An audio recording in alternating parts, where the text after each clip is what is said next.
மன்னிப்பு கேட்ட வீடியோ வெளிவந்த உடனே 3 ஆப்ஷன் தான் அதில் இருந்தது. நான் பொதுவெளியில் வாயை வச்சுட்டு சும்மா இருந்தேன். ஆனாலும் அவர் அப்படி பேசியிருக்கூடாது. அவர் வர சொல்லி என்கிட்ட மன்னிப்பு கேட்க சொல்லணும்னு நிர்மலா சீதாராமன் சொல்லியிருக்கணும். இல்லை ஒரு அமைச்சரை கூட்டியாந்து இருக்கிறேன், நான் தொகுதி எம்எல்ஏ, என் தொகுதியில் இந்த கூட்டம் நடக்குது, என் ஊரில் இந்த கூட்டம் நடக்குது, என்னைய வச்சுக்கிட்டே நீங்கள் நாங்கள் என்னுடைய விருந்தாளி, என்னுடைய அமைச்சரை, எங்கள் கட்சி அமைச்சரை, மூத்த அமைச்சரை சங்கடப்படுத்துகிற மாதிரி நீங்கள் நடந்துக்கிட்டீங்க, வந்து மன்னிப்பு கேளுங்கன்னு வானதி கூப்பிட்டுருக்கணும். அவர் அழைச்சிட்டு போயிருக்கணும்.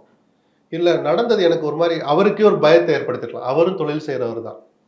அவரும் தவறுகள் செய்வார், தெரிந்தும் செய்வார், தெரியாமலும் செய்யலாம், செய்யாமலேயே கூட செய்ததாக சொல்லப்படலாம். இந்த பயம் ஒரு தொழிலதிபருக்கே உரிய பயம் அவருக்கும் வந்திருக்கலாம். இல்லை இது எதுவுமே இல்லாம நம்ம கொஞ்சம் அதிகமா காமெடி பண்ணிட்டோமோ அப்படின்னு, ஏன்னா அவ்வளவு தூரம் வைரலா பரவிடுச்சு, ரசிக்கப்பட்டு பரவிச்சு, அது அவருக்கு போய் சேராம இருந்திருக்கலாம். ஆக நம்ம ஒரு பேசு பொருள் ஆயிட்டோமே, இதை அமைச்சர் எப்படி எடுத்துக்குவாங்களோ அப்படின்னு நினைச்சு இவராகவே போயிருக்கலாம்னு 3 ஆப்ஷன் தான் நான் காலையில கொடுத்த பேட்டிகள் கூட சொல்லிட்டு இருந்தேன்.